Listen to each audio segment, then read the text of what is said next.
దేవుని ఎదుట నడిచే వ్యక్తులు, దేవునితో సహవాసం చేసే వ్యక్తులకి ఉండే ఒక ప్రాముఖ్యమైన అనుభవం ఏంటంటే, మన దీన స్థితిని మనం ఎప్పుడూ మర్చిపోకూడదండి. హల్లెలూయా.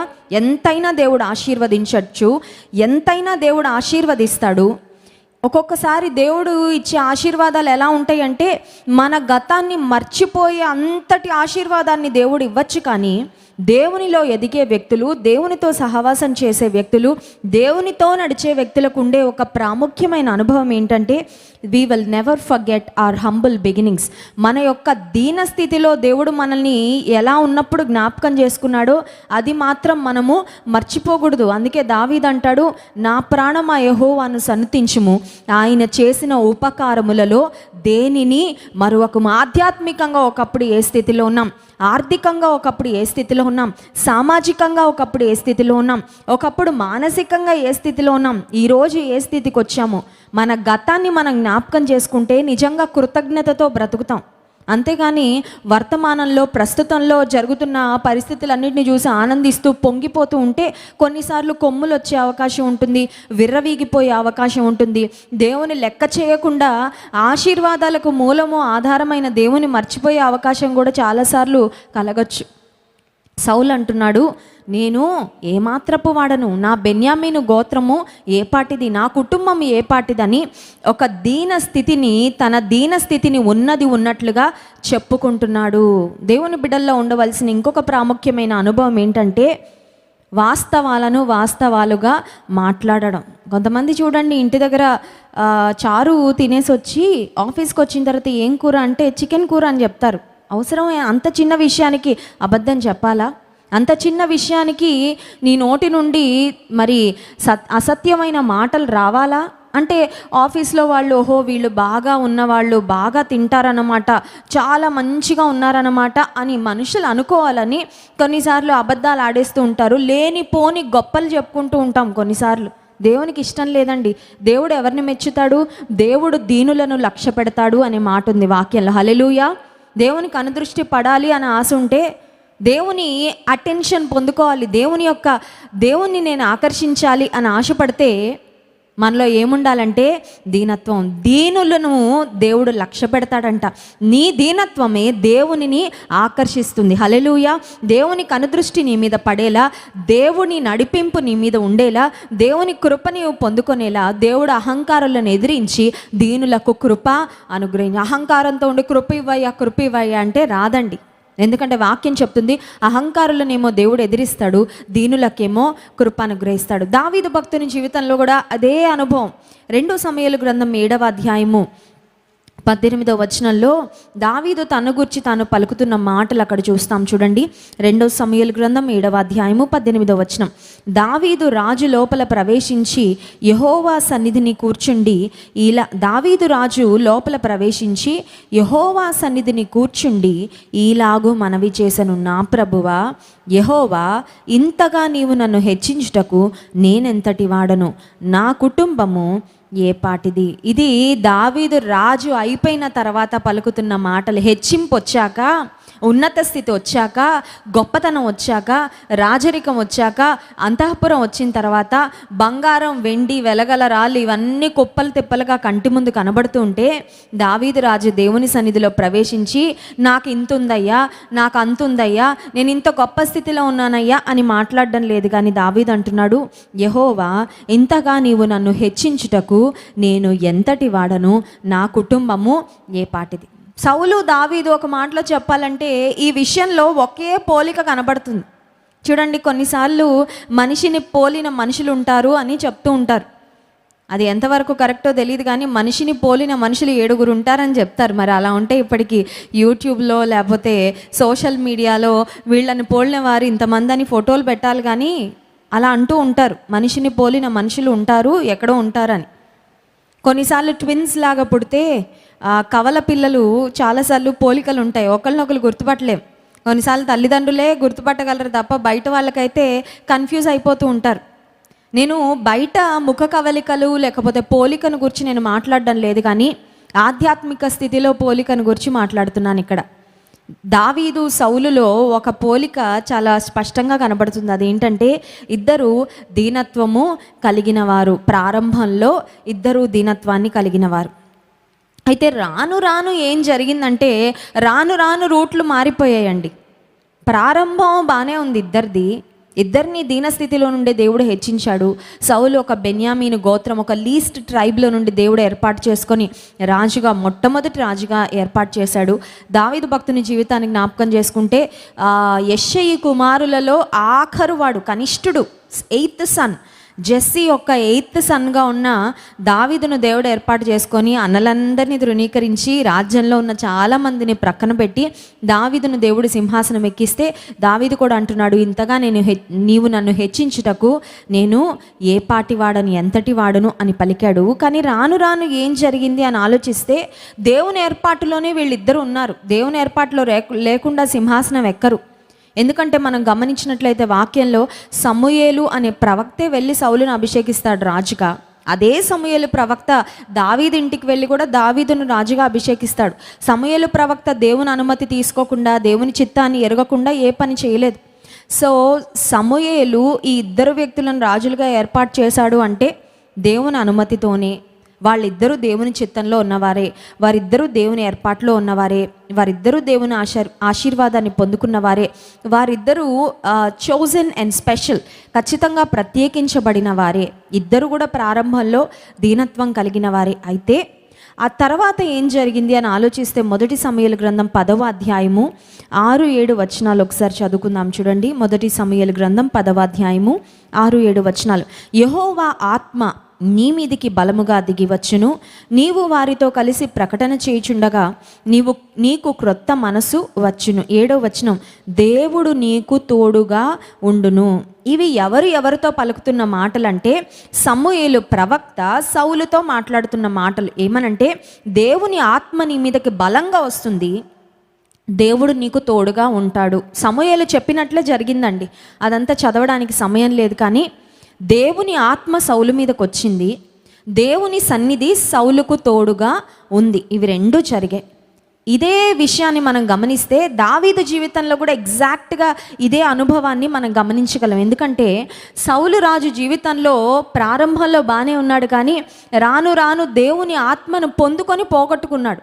చూడండి, కొంతమంది అంటూ ఉంటారు కదా, ఒకప్పుడు బాగా బ్రతికామండి, ఒకప్పుడు మంచి స్థితిలో ఉన్నాం, కానీ ఇప్పుడు అంతా ఆ స్థితి అంతా పోయింది, ఓడలు బండ్లు అయ్యాయి అని చెప్తూ ఉంటారు కదండి. కష్టాలు వచ్చాయి, అనుకోని పరిస్థితులు వచ్చాయి, ఉన్నవన్నీ పోయాయి. ఉన్న డబ్బు పోతే మళ్ళీ వస్తుంది, ఉన్న ఆరోగ్యం పోతే మళ్ళీ వస్తుందేమో, కానీ దేవుని ఆత్మను పోగొట్టుకుంటే మాత్రం నువ్వు చాలా చాలా పోగొట్టుకున్నట్లు. అది ఏ విశ్వాసి కూడా మర్చిపోకూడదు. చాలాసార్లు డబ్బు పోయిందని, ఉన్న ఆస్తిపాస్తులు పోగొట్టుకున్నామని హార్ట్ అటాక్లు వచ్చి చనిపోయే వాళ్ళు ఉంటారండి.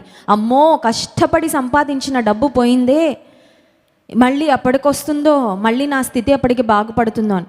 డబ్బు పోతే మనం పడే బాధ కంటే దేవుని ఆత్మను పోగొట్టుకుంటే ఇంకెక్కువ బాధపడాలి. హల్లెలూయా.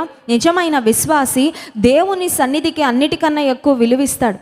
సౌలు జీవితంలో ఏం జరిగిందంటే దేవుని ఆత్మను, దేవుని సన్నిధిని పొందుకున్న సౌలు రాజు కొంతకాలం తర్వాత ఆత్మీయంగా పతనం అవడం ప్రారంభించాడు. ఆత్మీయంగా దేవునిలో ఒక స్థితిలో ఉన్న వ్యక్తి చిన్నగా డౌన్ఫాల్ ప్రారంభమైంది. చిన్నగా ఒక్కొక్క మెట్టు దిగిపోవడం ప్రారంభించాడు. ఆధ్యాత్మిక జీవితంలో ఎదుగుదల కూడా ఎప్పుడు గ్రాడ్యువల్గా జరుగుతుందండి. ఒకేసారి ఓవర్ నైట్లో భక్తులు అయిపోతారా? ఈరోజు రాత్రి ఒక పాపిగా ఉండి రేపు పొద్దు పరిపూర్ణులుగా, పరిశుద్ధులుగా దేవునికి సేవ చేసే అంత స్థితి ఓవర్ నైట్లో రాదు. విశ్వాసము, విధేయత, సమర్పణ, మనల్ని మనం ఉపేక్షించుకుంటూ దేవుని సిలువను ఎత్తుకొని అనుదినం ఆయన వెంబడిస్తూ ఉంటే అంచెలంచెలుగా దేవుడు దీవించి ఒక స్థితిలో పెడతాడు. ఆధ్యాత్మిక ఎదుగుదల ఎలా గ్రాడ్యువల్గా జరుగుతుందో, అంచెలంచెలుగా జరుగుతుందో, ఆధ్యాత్మిక పతనం కూడా అంచెలంచెలుగా జరుగుతుంది. సౌలు జీవితంలో ఏం జరిగిందని ఆలోచిస్తే మొదటి సమూయేలు గ్రంథం 18వ అధ్యాయము 12వ వచనం ఒకసారి చదువుకుందాం. మొదటి సమూయేలు గ్రంథము 18వ అధ్యాయము 12వ వచనం. యెహోవా తనను విడిచి దావీదునకు తోడయుండుట చూచి సౌలు దావీదునకు భయపడెను. సౌలుకు తెలిసిందంట. ఏం తెలిసిందంటే దేవుడు తనను విడిచిపెట్టేశాడు అని సౌలుకు తెలిసింది. దేవుడు సౌలుని ఎందుకు విడిచిపెట్టాడు? వై డిడ్ గాడ్ లీవ్ సాల్? దేవుడు ఎవరినైనా విడిచిపెడతాడా? నిన్ను విడువను ఎడబాయనని దేవుడు వాగ్దానం చేసి విడిచిపెడతాడా చెప్పండి? కొంతమంది అంటారు బైబిల్ని వ్యతిరేకించేవారు, బైబిల్ తప్పు గ్రంథము, బైబిల్లో దేవుడు మాటలు లేవని వాదించేవాళ్ళు అంటారు, దేవుడు నిన్ను విడువని ఎడబాయనని వాగ్దానం చేశాడు, మళ్ళీ ఇక్కడ సౌలుని ఎందుకు విడిచిపెట్టాడని అడుగుతారు. నిజమే, దేవుడు ఎవరిని విడిచిపెట్టాలనుకోవడం లేదు. దేవుడు ఎవరిని ఎడబాయాలని ఆయన అనుకోడు. ముదిమి వచ్చే వరకు ఎత్తుకొనాలని ఆయన ఆశిస్తున్నాడు, చంక పెట్టుకొని మోయాలని ఆశిస్తున్నాడు, అనుక్షణం నడిపించాలని ఆశిస్తున్నాడు, మన మీద దృష్టి ఉంచి మనకు ఆలోచన చెప్పాలని ఆశిస్తున్నాడు. కానీ దేవుడు మనకి ఎప్పుడు దూరం అవుతాడు? దేవుడు ఒక మనిషిని ఎప్పుడు విడిచిపెడతాడంటే ఆయన ఇష్టపూర్వకంగా ఎవరిని విడిచిపెట్టడు. మనిషి పాపం చేస్తే మనిషే దేవుని చేతిని విదిలించుకొని వెళ్ళిపోయినట్టు అప్పుడు విడిచిపెట్టేస్తాడు దేవుడు. అర్థమవుతుందండి? దేవుని ఆశీర్వాదాలను మనకి ప్రక్కింటి వారు దూరం చేయరు.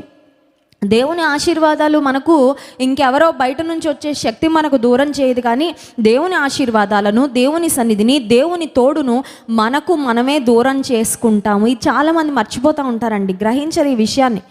సాతానండి దేవుని సన్నిధి నాకు దూరం చేశాడు కాదు. Don't blame it on the devil. కొన్నిసార్లు తప్పులన్నీ చేసే సాతాను మీద తోసేస్తూ ఉంటారు. వాడు ఒకడు ఉన్నాడు కదా పక్కన, ప్రతీది చేసేసి, సినిమాలు చూసేసి, అబద్ధాలు ఆడేసి, మోసం చేసేసి, వ్యభిచారంలో పడిపోయి, ఇష్టానుసారంగా బ్రతికేసి, ఇదంతా సాతాను చేశాడండి అంటారు. సాతాను చేయలేదు, నువ్వు చేసావు. సాతాను శోధించాడు, సాతాను ప్రేరేపించాడు, సాతాను నిన్ను ఆకర్షించాడు, నువ్వు పడిపోయావు. ఆకర్షణలోకి నువ్వు వెళ్ళిపోయావు. అది అపవాది యొక్క పొరపాటు కాదు, అది నీ పొరపాటే. అది గుర్తించడం లేదు చాలాసార్లు మనం. దేవుడు సౌలును విడిచిపెట్టేశాడు. ఎందుకు దేవుడు సౌలును విడిచిపెట్టాడు? చాలా కారణాలు ఉన్నాయి, అవన్నీ కూడా మనం ధ్యానం చేసుకుందాం. దేవునికి విరోధంగా సౌలు పాపం చేయటం ద్వారా సౌలు దేవుని సన్నిధిని దూరం చేసుకున్నాడు. అయితే సౌలుకు ఒకటి అర్థమైందంట, అదేంటంటే దేవుని సన్నిధి ఏమో నాకు దూరం అయింది, కానీ దేవుని సన్నిధి మాత్రం దావీదుకు దగ్గరైంది. దేవుడు దావీదుకు తోడుగా ఉన్నాడు కాబట్టి దావీదును చూచి సౌలు భయపడసాగాడు. హల్లెలూయా. అప్పటికి సౌలు ఇంకా రాజుగానే ఉన్నాడు, దావీదు ఇంకా ఒక సామాన్యుడిగానే ఉన్నాడు. నీకు దేవుని సన్నిధి తోడుగా ఉంటే నిన్ను చూసి అపవాది భయపడతాడు. హల్లెలూయా. అర్థమవుతుందండి? మనతో దేవుడు ఉంటే నిన్ను చూస్తే నీ శత్రువులకి వణుకు పుడుతుంది. మనకి దేవుడు తోడుగా లేకపోతే ఒక చిన్న పిల్లవాడు కూడా మన ఎదుట నిలబెట్టి మనల్ని భయపెట్టగలడు. ఎందుకంటే శక్తిమంతుడైన దేవుడు మనకి దూరం అయ్యాడు కాబట్టి. అక్కడ సౌలు దేవుని సన్నిధి తనకు దూరమై దావీదుకు దగ్గరైంది. దావీదుతో దేవుని సన్నిధి ఉంది అని సౌలు తెలుసుకొని దావీదునకు భయపడసాగాడు అనే మాట ఉంది. ఇంకొక మాట కూడా మనం గమనిస్తే 15వ వచనం, దావీదు మిగుల సుబుద్ధి గలవాడై ప్రవర్తించుట సౌలు చూచి మరీ అధికముగా అతనికి భయపడు. ఇక్కడ ఒక వింత విడ్డూరం ఏంటంటే దావీదు చేతిలో కత్తి ఉందని సౌలు దావీదుకు భయపడడం లేదు. దావీదు సౌలును చంపాలనుకుంటున్నాడని సౌలు దావీదుకు భయపడట్లేదు. కానీ దావీదు దేవునితో ఉన్నాడని, దేవునితో నడుస్తున్నాడని, దేవునిలో ఎదుగుతున్నాడని, దేవుడు అతనికి మంచి బుద్ధి ఇచ్చాడని చూసి సౌలు ఇంకా భయపడిపోతున్నాడంటండి. హల్లెలూయా. అర్థమవుతుందా?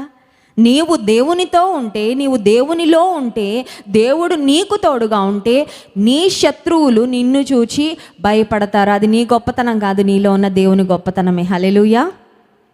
సౌలు దావీదును చూచి భయపడసాగాడు. సౌలు దేవునికి విరోధంగా పాపం చేయడం ప్రారంభించాడు, దేవుని సన్నిధి దూరం చేసుకున్నాడు. కానీ దావీదుకు దేవుని సన్నిధి దగ్గరైందని సౌలు దావీదు మీద విషపు చూపు నిలిపెను అనే మాట ఉంటుంది. అసూయ ఎవరిలో బాగా పుష్టిగా ఉంటుందంటే దేవుని సంబంధికులలో ఉండదు, అపవాది సంబంధికులలో ఉంటుంది. అర్థమవుతుందండి? ఎవరైనా డాక్టర్ దగ్గరికి వెళ్తే షుగర్ వ్యాధి వచ్చిందా, అయితే పలానా ఇవన్నీ మీ దేహంలో ఉంటాయండి, ఉన్నాయా అని అడిగితే ఆ డాక్టర్ గారు కరెక్ట్గా చెప్పారండి. దాహం వేస్తూ ఉందండి, లేకపోతే బరువు తగ్గిపోతున్నాను సడన్గా కదండి. కొన్నిసార్లు కొన్ని వ్యాధులు వచ్చినప్పుడు డాక్టర్ ముందే చెప్పేస్తాడు ఈ వ్యాధి వస్తే ఈ లక్షణాలు ఉంటాయి అని. దేవునికి దూరం అవుతున్నాడు ఒక వ్యక్తి అనడానికి ఆ వ్యక్తిలో కనబడే ఒక లక్షణం ఏంటంటే అసూయ. సౌలు దావీదును చూచి అసూయ పడడము ప్రారంభించాడు, విషపు చూపు నిలిపాడు. ఈ అసూయ ఎంతవరకు సౌలును లాక్కెళ్ళిందంటే దావీదు ప్రాణం తీయాలని చూడడం ప్రారంభించాడు.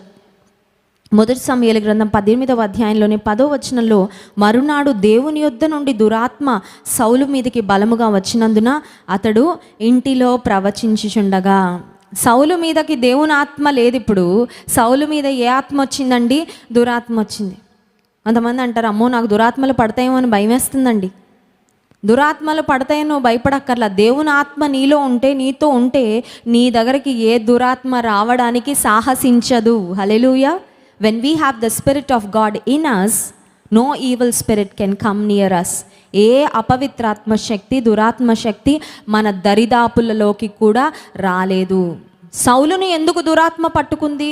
సౌలును ఎందుకు దురాత్మ ఆవహించిందంటే దేవుని ఆత్మను సౌలు పోగొట్టుకున్నాడు కాబట్టే. సో రెండవదిగా మనం గమనిస్తే, దేవుని ఆత్మేమో దావీదుకు తోడుగా ఉంది, కానీ దేవుని ఆత్మేమో సౌలును విడిచిపెట్టేసింది. దురాత్మ సౌలులో ప్రవేశించింది. మూడవ తేడా, లేకపోతే వీరిద్దరి మధ్యలో ఉన్న మూడవ విషయం ఏంటి అని ఆలోచిస్తే, మనం దావీదు సౌలు జీవితాలను ఒకసారి మనం కంపేర్ చేస్తున్నాం.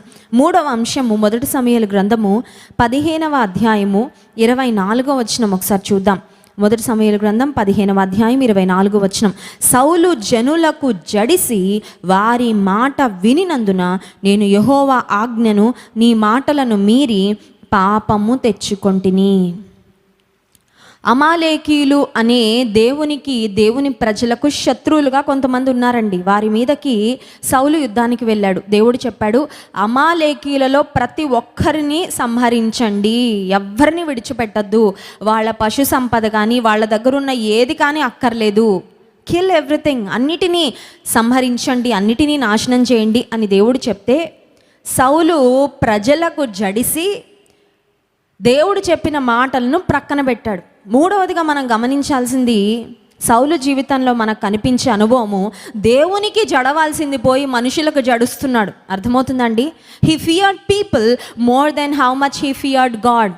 బైబిల్ గ్రంథాన్ని మొత్తాన్ని కాచి వడపోస్తే ఒక విషయం బాగా అర్థమవుతుంది. అదేంటంటే, దేవుని యందు భయభక్తులు కలిగి జీవించుట విశ్వాసికి చాలా చాలా ప్రాముఖ్యమైన అనుభవము. దేవుని యందు భయభక్తులు, యెహోవా యందు భయభక్తులు.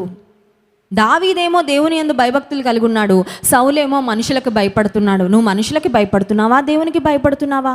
Are you fearing God or are you fearing people? Saulu దేవునికి భయపడకుండా మనుషులకు భయపడడం ప్రారంభించాడు కాబట్టి అదే ఒక సూచన, సౌలు ట్రాక్ తప్పిపోయాడు అని. రైలు పట్టాలు తప్పిపోయింది అంటారు కదండి. రైలు పట్టాలు తప్పి ప్రమాదం జరిగింది అని. విశ్వాస జీవితంలో మనం ఆత్మీయ స్థితిలో పట్టాలు తప్పిపోతున్నాం అనడానికి ఒక సాదృశ్యం, ఒక సూచన ఏంటంటే, దేవునికి భయపడాల్సింది పోయి మనుషులకు భయపడతా ఉంటాం. వాళ్ళు ఏమనుకుంటారో, వీళ్ళేమనుకుంటారో, ప్రార్థన చేస్తే ఏమవుతుందో, అమ్మో భర్త కోప్పడతాడేమో, మందిరానికి వెళ్తే ఏమి ఇబ్బంది వస్తుందో, అంటే దేవునికి భయపడడానికంటే ఎక్కువగా మనుషులకు భయపడుతున్నాం. దావీదైతే దేవుని పట్ల భయభక్తులు కలిగి ఉన్నాడు, సౌలు అయితే మనుషులకు భయపడ్డాడు. నాలుగవదిగా మొదటి సమూయేలు గ్రంథం 15వ అధ్యాయము 11వ వచనం మనం చదివినట్లయితే, సౌలు నన్ను అనుసరింపక వెనుక తీసి నా ఆజ్ఞలను గైకొనకపోయెను గనుక అతనిని రాజుగా నిర్ణయించినందుకు నేను పశ్చాత్తాపపడుచున్నాను. అందుకు సమూయేలు కోపావేశుడై రాత్రి అంతా యెహోవాకు మొరపెట్టుచుండెను. సౌలును దేవుడు రాజు చేశాడు, సింహాసనం ఎక్కించాడు, ఆశీర్వదించాడు, ఉన్నత స్థితినిచ్చాడు, అభివృద్ధినిచ్చాడు, గొప్ప చేశాడు. కానీ సౌలు దేవుని పట్ల అవిధేయతను కనుపరిచాడు. He డిజొబేడ్ God. దేవుని పట్ల అవిధేయత కనుపరిచిన తర్వాత సమూయేలు ప్రవక్త వచ్చి అంటున్నాడు, ఎందుకు ఈ పని చేసావు, ఏం చేసావు అంటే, తన తప్పును కప్పిపుచ్చుకోవాలని ప్రయత్నం చేశాడండి సౌలు రాజు. మీరు ఇంటికి వెళ్ళిన తర్వాత చదవండి, మొదటి సమూయేలు గ్రంథం 15వ అధ్యాయంలో మాటలన్నీ చూస్తాం. దేవుని ప్రవక్త వచ్చి, నువ్వు తప్పు చేసావు, ఎందుకు ఇలా చేసావు అని అడుగుతుంటే, నిజమేనండి నేను తప్పు చేశాను, I made a mistake, I'm wrong, దేవుని సన్నిధిలో నేను క్షమాపణ కోరుకోవాలని ఆశపడుతున్నాను, నన్ను క్షమించండి అని మాట్లాడడం లేదు. కానీ తప్పును కప్పిపుచ్చుకోవాలనే ప్రయత్నము సౌలులో మనకు కనబడుతుంది. ఎవరు వర్ధిల్లుతారంటే, అతిక్రమములు దాచిపెట్టువాడు వర్ధిల్లడు, వాటిని ఒప్పుకొని విడిచిపెట్టువాడు కనికరం పొందును. హల్లెలూయా. ఏ దొంగనైనా పట్టుకొని పోలీస్ స్టేషన్ తీసుకెళ్ళాక చేసావా అంటే ఏమంటాడండి? చేయలేదు అంటాడు. అవునా కాదా? చేయలేదు, అస్సలు చేయలేదు, నాకు ఏ సంబంధం లేదు. సీసీ కెమెరా ఫుటేజ్ చూపించిన తర్వాత అంటాడు చేశానంటాడు, మౌనంగా నిలబడతాడు, కానీ చేశానని అప్పటికీ చెప్పడు. ఇది మానవ నైజం, మనుషుల స్వభావం. చేసిన తప్పును కప్పుకోవాలనే ప్రయత్నం తప్ప ఒప్పుకోవాలనే మనసు లేకపోవడం. అని దావీదు జీవితంలో కప్పుకొనే పరిస్థితులు లేవు, కానీ ఒప్పుకొనే పరిస్థితులు కనబడుతున్నాయి. హల్లెలూయా. ఊరియా అనే వ్యక్తి యొక్క భార్య బత్షెబను తన ఇంట్లో తన భార్యగా చేర్చుకున్న తర్వాత నాతాను ప్రవక్త వచ్చి గద్దించి ఆ మనుష్యుడవు నీవే అని చెప్పగానే వెంటనే అంటాడు, హీ రియలైజ్డ్ హిస్ మిస్టేక్. దేవుని సన్నిధిలో పశ్చాత్తాపడతాడు, కన్నీరు కారుస్తాడు దావీదు. వెంటనే దేవుని దగ్గర తన స్థితిని, తన పాపాన్ని దావీదు ఒప్పుకున్నాడు. సో 4వదిగా, పాపాన్ని కప్పుకొనే స్థితిలో సౌలు ఉంటే పాపాన్ని ఒప్పుకున్న వ్యక్తిగా దావీదు మనకు కనబడుతున్నాడు. 5వదిగా మనం గమనించినట్లయితే, సౌలు రాజు దావీదు జీవితకాలం అంతటిలో దావీదును చంపాలని ఎన్ని ప్రయత్నాలు చేశాడో. కుమార్తె అయిన మీకాల్నిచ్చి పెళ్లి చేస్తాడు. ఎందుకంటే సౌలు దావీదును ప్రేమించి కాదండి, నా కూతురు కనుక దావీదు భార్యగా ఉంటే దావీదుని నేను చంపడానికి చాలా ఈజీ అవుతుంది, ఎందుకంటే నా కుమార్తె నా మాట వింటుంది కాబట్టి నాకు సహకరిస్తుంది అనే ఒక దురుద్దేశంతో కుమార్తెను భార్యగా ఇస్తాడు దావీదుకు. అంత మాత్రమే కాదు, తన మీదకి దురాత్మ వస్తే ఆ దురాత్మను వదిలించాలని దావీదు వచ్చి చక్కగా పాటలు పాడుతూ ఉంటే తన చేతిలో ఉన్న ఈటతో దావీదును చంపాలని ఎన్నిసార్లు ప్రయత్నమో. ఆ తర్వాత ఇంకా దావీదుకు కంటి మీద కునుకు లేకుండా అరణ్యాలలో దావీదును తరుముతూ ఒక కుక్కను తరిమినట్లుగా సౌలు దావీదును చేసినట్లు మనం గమనిస్తాం. ఎందుకంటే సౌలుకు తెలుసు, సౌలు తర్వాత సింహాసనాన్ని ఎక్కేది దావీదే, దేవుడు దావీదుని ఏర్పాటు చేసుకున్నాడని సౌలు తెలుసుకొని. కానీ దావీదుకే ఒకరోజు సౌలు చేతికి దొరికాడండి, శత్రువు దొరికాడు. మనల్ని చంపాలని ప్రయత్నం చేస్తున్నవారు, మనకి నష్టం కలుగజేయాలని ప్రయత్నిస్తున్నవారు మన చేతికి చిక్కినప్పుడు మన పరిస్థితి ఎలా ఉంటుందండి? నాకు నష్టం కలుగజేయాలని అనుకుంటున్న వారిని దేవుడే నా చేతులకు అందించాడు కాబట్టి వాళ్ళు నాకు కలుగజేయాలనుకున్న నష్టాన్ని నేను వారికి కలుగజేస్తాను అనుకుంటాం, అవునా కదా? కొన్నిసార్లు మానవ నైజం ఎలా ఉంటుందంటే, నేను చేస్తున్న పని దేవునికి అంగీకారమా కాదా, వాక్య విరుద్ధమా, లేకపోతే దేవుని వాక్యం దీన్ని సమర్థిస్తుందా లేదా అని ఆలోచించకుండా చాలాసార్లు శత్రువు చేతికి చిక్కగానే ఈ చేయవలసిన ప్రతీకార చర్యలన్నీ చేసేసి అమ్మయ్య అని రిలాక్స్ అవుతారండి. అది దేవుని మనసు కాదు. దావీదు కూడా సౌలు దొరికాడు. చూడండి, 1 సమూయేలు గ్రంథం 24వ అధ్యాయము 6వ వచనంలో ఆ మాటలు మనం చూస్తాం. 1 సమూయేలు గ్రంథం 24వ అధ్యాయము 6వ వచనం, ఇతడు యెహోవా చేత అభిషేకము నొందినవాడు గనుక యెహోవా చేత అభిషిక్తుడైన నా ప్రభువునకు నేను ఈ కార్యము చేయను, యెహోవాను బట్టి అతని నేను చంపను అని తన జనులతో చెప్పెను. హల్లెలూయా. దేవుని బట్టి ఇతన్ని చంపను, ఇతన్ని బట్టి అయితే ఇతన్ని ఖచ్చితంగా చంపాలి, ఎందుకంటే నన్ను చంపడానికి మర్డర్ అటెంప్ట్స్ ఎన్నో చేశాడు. కానీ దేవుని బట్టి ఇతనిని నేను చంపను. విశ్వాస జీవితంలో ఈ ఆలోచన విధానం మనకు ఉండాలి. ఏ ఆలోచన విధానం అంటే, దేవునిని బట్టి కార్యం చేయను. వీళ్ళు నీచులే, వీళ్ళు ద్రోహులే, వీరు అన్యాయస్తులే, వీరు అక్రమస్తులే, వీరు నాకు విరోధంగా మాట్లాడిన వారే, వీరు నన్ను నాశనం చేయాలని చూసిన వారే. అయితే వారు నా చేతికి చిక్కిన, వారు నా పరిధిలోనికి వచ్చిన, వారి పట్ల పగ తీర్చుకోవడానికి నాకు ఒక అవకాశం ఉన్న అవకాశాన్ని నేను వినియోగించుకొని, ఎందుకంటే దేవుని బట్టి, హల్లెలూయా, దేవుని బట్టి ఈ కార్యము నేను చేయట్లేదు. దావీదుకు సౌలు చేతిలో దొరికేశాడండి, చాలా ఈజీ. కానీ అతని యొక్క పై వస్త్రాన్ని కోస్తాడంతే. 4వ వచనం చివరి భాగంలో, సౌలు నాకు తెలియకుండా అతని పై వస్త్రపు చెంగును కోసెను. చెంగును కోయకుండా పీక కోయడం చాలా ఈజీ దావీదుకి, ఎందుకంటే ఫిలిస్తీన్లను చాలామందిని సంహరించాడు, గొల్యాతును సంహరించాడు, అనేక మంది శత్రువులపై జయాన్ని పొందాడు. చేతిలో దొరికేశాడు, పై వస్త్రపు చెంగును కోసాడు, పీకను మాత్రం కోయలేదు. దానికి కారణం ఏం చెప్తున్నాడంటే, యెహోవాను బట్టి. అంటే ఒక మాటలో చెప్పాలంటే, దావీదు దేవునికి భయపడుతున్నాడని తన జీవితంలో రుజువు చేశాడు.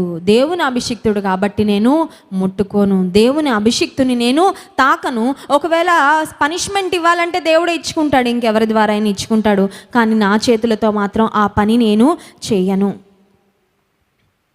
చాలా స్పష్టంగా, చాలా క్లియర్గా సౌలు జీవితంలో సౌలు ఆలోచన విధానము, సౌలు యొక్క ప్రవర్తన, సౌలుకు దేవునితో ఉన్న సాన్నిహిత్యము, అలాగే దావీదు యొక్క విషయాలన్నీ చాలా క్లియర్గా మనకు అర్థమవుతున్నాయి.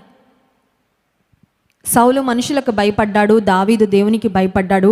సౌలు తనకు మేలు చేసిన గొల్యాతును చంపి దేవుని ప్రజలకు జయమును తీసుకొచ్చిన దావీదును చంపాలని ఎన్నో ప్రయత్నాలు చేశాడు. దావీదు మీద అసూయపడ్డాడు. ఆ తర్వాత దేవుని ఆత్మను పోగొట్టుకున్నాడు. దేవునికి విరోధంగా పాపం చేశాడు, అవిధేయుడుగా బ్రతికాడు. అంటే ఒక మాటలో చెప్పాలంటే పాపాన్ని మన జీవితంలో ఒక్కసారి ఎంటర్టైన్ చేస్తే పాపం పిల్లలు పెట్టి మల్టిప్లై అయిపోతానే ఉంటుందండి. ఇది గుర్తుపెట్టుకోవాలి. చాలాసార్లు అనుకో ఒక్క పాపమేనండి, ఇంకేమీ లేవండి, ఒకే ఒక్క బలహీనత. అన్నీ బాగుంటాయి కానండి, అబద్ధాలు ఒక్కటి మాత్రం ఆడకుండా ఉండలేను, అదొక్కటేనండి బలహీనత. అన్నీ బాగుంటాయి కానండి, ఒక్క తాగుడేనండి, ఇంకేమీ లేవండి నా దగ్గర. ఒక్క తాగుబోతు, ఒక్క తాగుడు చాలు నీ జీవితాన్ని నాశనము చేయడానికి. ఒక్క అలవాటు చాలు. అందరూ చెడు స్నేహాలను విడిచిపెట్టానండి, ఒక్కడిని మాత్రం వదులుకోలేకపోతున్నానండి, ఒక్క ఆమెతో మాత్రం స్నేహాన్ని మానుకోలేకపోతున్నాను. That one thing. సౌలులో పాపం ఒక్కటిగానే ప్రారంభమైంది, కానీ ఆ తర్వాత చూడండి, ఇంట్లో ఒక్క సాలెపురుగు ఉంటే చాలు, ఒక్క బల్లి వస్తే చాలు కదండి, మనకు తెలుసు. ఒక్క కాక్రోచ్ వస్తే చాలు కిచెన్లోకి, ఏం చేస్తుంది అది? మల్టిప్లై అయిపోతూనే ఉంటుంది. పాపం కూడా అంతే. నీ జీవితంలో ఒక్క చిన్న గింజకు నువ్వు చోటివ్వు, ఆ గింజ మొక్క అవుతుంది, ఆ తర్వాత వృక్షం అవుతుంది. ఆ వృక్షానికి బోల్డ్ అన్ని ఫలాలు, అవన్నీ నువ్వు కోసుకుంటా కూర్చోలేవు. నువ్వు వేరుతో దాన్ని తీయకపోతే, unless you uproot it, you are not going to get victory. Saulu జీవితంలో పాపము చిన్న పాపంగా ప్రారంభమై, అసూయగా ప్రారంభమై ఎంతటి స్థితికి సౌలును తీసుకుని వెళ్ళిందని ఆలోచిస్తే, జీవితం అంతా విశ్రాంతి లేకుండానే బ్రతికాడండి. మనశ్శాంతి లేదు. దావీదుకు కూడా మనశ్శాంతి లేకుండా బ్రతికాడు. ఒక మాట చెప్పమంటారా? దేవునిలో మనముంటే మనం మనశ్శాంతిగా ఉంటాం. మనం ఉన్న చోట, మనం ఉన్న ఇంట్లో, మనం ఉన్న ఆఫీస్లో, మనం ఉన్న కుటుంబంలో మనల్ని బట్టి అందరికీ ఆనందం, నెమ్మది వస్తుంది. ఒక్క దుష్టుడు, ఒక్క పాపి, దేవునికి దూరంగా జీవించే ఒక్క వ్యక్తి చాలు ఇంట్లో ఉన్న వాళ్ళందరి మనశ్శాంతి పాడు చేయడానికి. I hope you agree. మీరు ఒప్పుకుంటారా? ఒక్కడు చాలు, ఒక్కడు దుష్టుడు చాలండి కుటుంబ పరువును మంటగలపడానికి. ఒక్క దుష్టుడు చాలు కుటుంబంలో మనశ్శాంతి పోగొట్టడానికి. కొంతమంది తల్లులు వచ్చి గుండెలు బాదుకొని ఏడుస్తుంటారు, మా వాడండి పుట్టాడండి వంశోద్ధారకుడు, వీడొక్కడే ఇంటి పరువు మంట కలిపాడు. వాళ్ళ నాన్నకి ఆరోగ్యం లేదు, నాకు ఆరోగ్యం లేదు, వీడిని బట్టి అనుక్షణము నరకాన్ని అనుభవిస్తున్నాము. నిజమే, ఒక్కడు చాలు. కుటుంబ యజమానుడు ఒక్కడు దారి తప్పిపోతే కుటుంబానికి ఎంత వేదన. కుటుంబంలో తల్లి దారి తప్పిపోతే కుటుంబానికి ఎంత నష్టము. సౌలు మనశ్శాంతి లేకుండా బ్రతికాడు, దావీదుకు మనశ్శాంతి లేకుండా చేశాడు. సాల్ did not enjoy his life. ఒక మాట చెప్పమంటారా? ఒకటే బ్రతుకు. ఏడుస్తా అయినా బ్రతకచ్చు, విసుగుతో అయినా బ్రతకచ్చు, మనశ్శాంతి లేకుండా అయినా బ్రతకచ్చు, నువ్వు చస్తూ 10 మందిని చంపుతూ అయినా బ్రతకచ్చు. అదొకటే ఛాన్స్ నీకు, ఇంకా మళ్ళీ ఛాన్స్ లేదు. కానీ ఒకటే బ్రతుకు దేవుని చేతిలో పెట్టి పరిశుద్ధంగా బ్రతికి, నీతిగా బ్రతికి, యథార్థంగా బ్రతికితే నువ్వు సమాధానంగా ఉంటావు, నీ చుట్టూ ఉన్న వారికి సమాధానాన్ని, సంతోషాన్ని పంచుతావు. హల్లెలూయా. ఏ జీవితాన్ని కోరుకుంటావు, ఏ జీవితాన్ని ఎంచుకుంటావు, నిర్ణయం నీ చేతిలోనే ఉంది. దేవుడంట మన జీవితాన్ని అందంగా మలుచుకోవడానికి మనకు కావలసినవన్నీ ఇచ్చాడంట. ఇచ్చిన వాటిని వాడుకోవడం చేతనవ్వాలి అంతే. ఇంటికి ఒక ఆడపిల్ల వివాహమై వెళ్ళేటప్పుడు కిచెన్లో కావలసిన సామాను, ఇంటికి కావలసిన సామాను అంతా తల్లి ఇచ్చి పంపిస్తే తల్లిదండ్రులు, ఈ అమ్మాయి అవన్నీ అటక మీద పెట్టి నాకేమీ చేత కావట్లేదు, నా దగ్గర ఏమీ లేదంటే పిచ్చిది అంటారు. అంతేనా? ప్రేమ, సంతోషము, సమాధానము, దీర్ఘశాంతము, దయాలుత్వము, మంచితనము, విశ్వాసము, సాత్వికం, ఆశానిగ్రహం, ఆత్మఫలం ఇచ్చాడు దేవుడు. నువ్వు రక్షణ పొందిన తర్వాత వాడుకోవడం నీకు చేత అవ్వకపోతే అది దేవుని పొరపాటు కాదు, మన పొరపాటే. నీ జీవితాన్ని అందంగా, ఆశీర్వాదకరంగా, దీవెనకరంగా, సమాధానకరంగా మలుచుకోవడానికి దేవుడు నీకు కావలసినవన్నీ ఇచ్చాడు. ఆయన ఆత్మ నీలో ఉంది. దావీదులో దేవుని ఆత్మ ఉందండి. అందుకే దావీదు దేవుని చేత నడిపించబడ్డాడు. ఈ సౌలు నా జీవితాన్ని ఇంత ఇబ్బంది పెడుతున్నాడే, అని దావీదు ఎంత బాధపడి ఉంటాడో. కానీ ఒక టైం వచ్చింది, సౌలు చాప్టర్ ముగిసింది. హల్లెలూయా. నీ జీవితంలో ఏ సౌలు నిన్ను వెంటాడుతున్నాడో, ఏ సౌలు నీకు నిద్ర పట్టనివ్వడం లేదో, ఏ సౌలు నిన్ను కృంగదీయాలని ప్రయత్నం చేస్తున్నాడో, ప్రియమైన దేవుని బిడ్డ, ఆ సౌలుని చూసుకుంటూ దేవునికి దూరం అవ్వకు. దేవునిలో నీ స్థితి ఏంటో, దేవుని మీద నీ ధ్యాస ఏంటో అది అలాగే ఉంచుకో. ఆ సౌలు ఒకరోజు దాటిపోతాడు. హల్లెలూయా. పాసింగ్ క్లౌడ్స్ అంటారండి, మబ్బులు ఇప్పుడు ఉంటాయి, కాసేపటి తర్వాత కనబడవు. లోకమును దాని ఆశయు గతించిపోవును, దేవుని చిత్తము జరిగించువాడు నిరంతరము నిలుచును. హల్లెలూయా. దేవుని చిత్తం జరిగించాలని కంకణం కట్టుకుంటే, దేవుని ఘనపరచాలని కంకణం కట్టుకుంటే, మనుషులకు జడియను, దేవునికి జడుస్తా. మనుషులను లెక్క చేయను, దేవుని లెక్క చేస్తా. దేవునికి విధేయత చూపిస్తాను, దేవుని ఎడల భయభక్తులు కలిగి నడుచుకుంటాను. నువ్వు తీర్మానం తీసుకుంటే, నీ చుట్టూ ఎంతమంది సౌలులు చేరినా దావీదును సింహాసనం ఎక్కకుండా సౌలు ఆపలేకపోయాడు. హల్లెలూయా. దావీదు పట్ల దేవుని ఉద్దేశం 100% నెరవేరిందండి. అనుకుంటున్నావా నువ్వు, పలానా వ్యక్తి వచ్చాడండి నా జీవితంలోకి, ఇంకా నేను ఏమి చేయలేకపోతున్నాను, దేవుని చిత్తము అంత మిస్ అయిపోయింది. ఎవ్వరూ నిన్ను దేవుని చిత్తం నుండి తొలగించలేరు. హల్లెలూయా. Nobody can stop God's will and God's plan from fulfilling in your life except you. నువ్వు తప్ప దేవుని చిత్తాన్ని నీ జీవితంలో జరగకుండా ఎవ్వరూ చేయలేరు. నువ్వు చేసుకోగలవు, నువ్వు పాడు చేసుకోగలవు దేవుని చిత్తం నీ జీవితంలో జరగకుండా. నువ్వు పాడు చేసుకోగలవు దేవుని ఆశీర్వాదాలు నీ జీవితం పైకి రాకుండా. ఆఖరుగా ఒక్క డిఫరెన్స్ చూపించి ముగిస్తాను. మొదటి సమూయేలు గ్రంథం 31వ అధ్యాయము 1వ వచనంలో మనం గమనించినట్లయితే, సౌలు రాజు యొక్క అంతము మనం చూస్తాం. అంతలో ఫిలిస్తీయులు ఇశ్రాయేలీలతో యుద్ధము చేయగా ఇశ్రాయేలీలు ఫిలిస్తీయుల ఎదుట నుండి పారిపోయారు. ఫిలిస్తీయులకు ఇశ్రాయేలీలకు మధ్యలో హోరాహోరీ యుద్ధం. ఇలాంటి యుద్ధమే ఒకటి జరిగింది చాలా కాలం క్రితం. ఆ యుద్ధంలో దావీదు తన ప్రాణాన్ని దేవుని ప్రజలందరి ప్రాణాలకి అడ్డుపెట్టి, నేను పోరాడతాను దేవుని పక్షంగా నిలబడి పోరాడాడు. కానీ సౌలు దేవుణ్ణి దూరం చేసుకున్నాడు, దేవుని అభిషిక్తుడైన దావీదును కూడా దూరం చేసుకున్నాడు. ఇప్పుడు సౌలు పక్షంగా పోరాడడానికి ఎవరున్నారు? ఎవ్వరు లేరు. అర్థమవుతుందండి? దేవుని దూరం చేసుకొని, దేవుని సన్నిధిని దూరం చేసుకొని, దేవుని బిడ్డలను దూరం చేసుకొని, దేవుని సహవాసాన్ని దూరం చేసుకొని, దేవుని సేవకులను దూరం చేసుకొని, నేను ఏదో సాధించేస్తాను అనుకుంటే ఏమీ సాధించలేవి. సౌలులాగే ఉంటుంది పరిస్థితి. దేవుని ప్రజలకు నష్టం కలుగజేయాలి, దావీదుకు నష్టం కలుగజేయాలని ఎంతగా కష్టపడ్డాడు సౌలు, ఏమీ సాధించలేదు. ఆఖరికి ఫిలిస్తీయులతో ఇశ్రాయేలీలకు ఘోరమైన ధీటైన యుద్ధం జరుగుతున్న సమయంలో ఏం జరిగిందంటే, చూడండి 5వ వచనం, సౌలు మరణమాయనని అతని ఆయుధములు మోయివాడు తానును తన కత్తి మీద పడి అతనితో కూడా మరణమాయను. ఈలాగున సౌలును అతని 3 కుమారులను అతని ఆయుధములను మోయివాడును అతని వారందరూ ఒక్క దినముననే మరణమయ్యారు. యుద్ధంలో చనిపోయాడు. యుద్ధంలో చనిపోవడం మంచి చావు కాదు. యుద్ధంలో ఓడిపోయి చనిపోయాడు. ఎవరు? సౌలు ఓడిపోయి చనిపోయాడు. తను చనిపోవడమే కాదు, కుమారులందరూ కూడా 3 కుమారులు ఒకటే రోజున చనిపోయారు. కానీ దావీదుకి ఇలాంటి మరణం రాలేదండి. దేవుని వాక్యం సెలవిస్తుంది, కార్యారంభము కంటే కార్యాంతము మేలు. రన్నింగ్ రేస్ అందరూ ఫస్ట్ బాగానే పరిగెడతారా లేదా?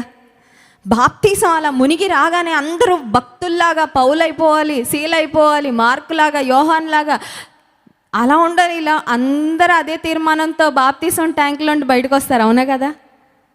బాప్తీసం ఎక్కడ తీసుకున్నా, ఏ దైవజనుడు ఇచ్చినా, బాప్తీసం తీసుకున్న తర్వాత, విశ్వాస జీవితాన్ని ప్రారంభించిన తర్వాత, రక్షణ పొందిన తర్వాత అందరం ఒకే పట్టుదలతో ఉంటాం దాదాపుగా.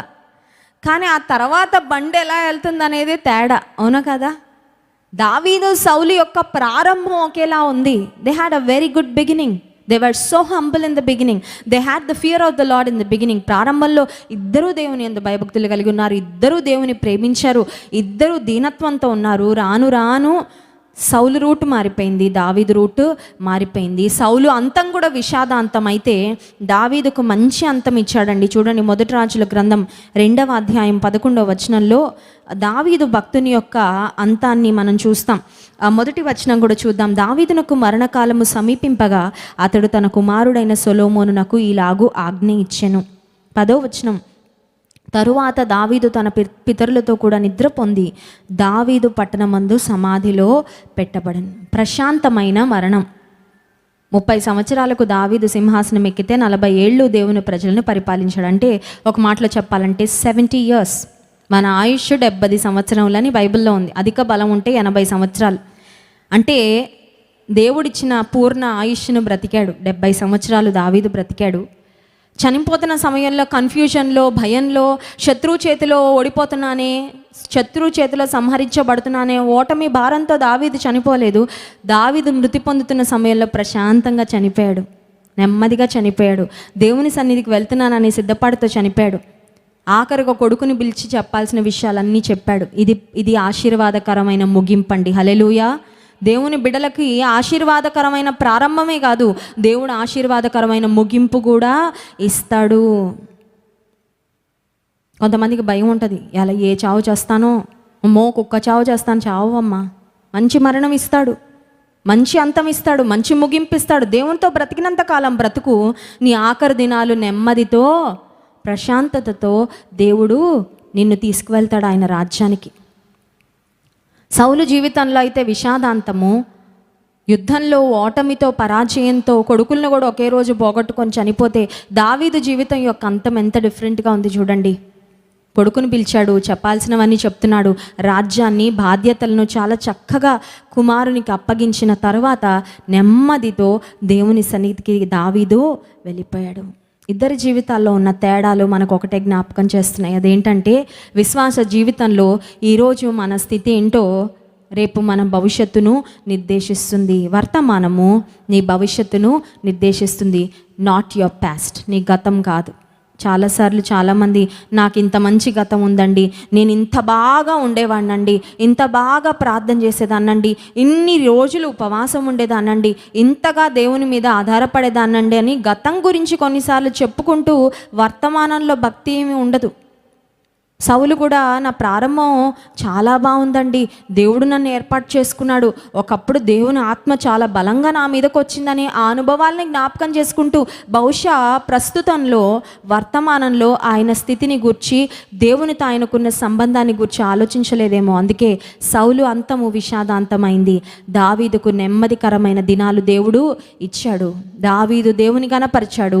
నన్ను ఘనపరచు వారిని నేను ఘనపరుస్తాను. ఉపవాస ప్రార్థనలో కళ్ళు మూసుకొని చిన్న ప్రార్థన చేసుకుందాం. ప్రభువా, నిన్ను వెంబడించే కృప, అనుదినము నిన్ను వెంబడించే కృప నాకు ఇవ్వయ్యా. నీ సన్నిధి దూరం చేసుకోనయ్యా, ఎందుకంటే నాకు తెలుసు నా ఆశీర్వాదాలకు ఆధారము, మూలము నీ సన్నిధే. Nothing but your presence Lord. నీ సన్నిధి నాకు కావాలేసయ్యా. నీ బ్రతికే దినములన్నిట్లో నీ సన్నిధి కావాలి. I want your presence all the days of my life. నీ సన్నిధిని నాకు దూరం చేసే ఏ పాపము, ఏ స్నేహము, ఏ సాంగత్యము, ఏ అలవాటు నాకు వద్దయ్యా, వద్దు ప్రభువా. దావీదు వలె నీ యందు భయభక్తులు కలిగి నిన్ను దృష్టిస్తూ ప్రభువా, నిన్ను ముందు పెట్టుకొని నిన్ను ఘనపరుస్తూ, మనుషులను లెక్క చేయకుండా, ప్రతీకారం తీర్చుకోవాలనే ఉద్దేశాలు కానీ, అసూయ కానీ, నీకు ఇష్టమైన ఏ పాపము మాలో ఉంచుకొనకుండా అయ్యా నీతో నడిచే ధన్యత మాకు ఇవ్వండి అయ్యా. మమ్మల్ని కడగండి అయ్యా. ఉపవాస ప్రార్థనలో మమ్మల్ని ప్రక్షాళన చేయండి ప్రభా. నీ రక్తం పోసి మా హృదయమును, మా అంతరంగమును, మా మనస్సును, మా జీవితానికి అంటుకున్న ప్రతి మలినమును, ప్రతి పాపమును నీ పరిశుద్ధ అమూల్యమైన రక్తములో కడుగుమని ప్రార్థన చేస్తున్నాను. నీకు ఇష్టమైన, నీకు ఆయాసకరమైన, నీకు విరుద్ధమైన ఏ పరిస్థితి కూడా మాలో లేకుండా ప్రభువా సహాయం చేయండి. మా జీవితాలు నీకు అంగీకారయోగ్యంగా ఉండడానికి కృప చూపండి. నీతో నడిచే బ్రతుకు, నిన్ను సేవించే జీవితము, దీన మనస్సు, అంతము వరకు ప్రభువా నమ్మకంగా నిన్ను వెంబడించే అనుభవాలు మాకు దయచేయండి. నిన్ను స్తుతించి ఆరాధించబోతుండగా ఆరాధన ఆత్మతో మమ్మల్ని అందరినీ మీరు నింపుమని, ఘనత, మహిమ, ప్రభావములు మీకే చెల్లిస్తూ విన్న వాక్య మా హృదయాల్లో ఫలింపచేయమని యేసు నామమున ప్రార్థిస్తున్నాము తండ్రి. ఆమేన్.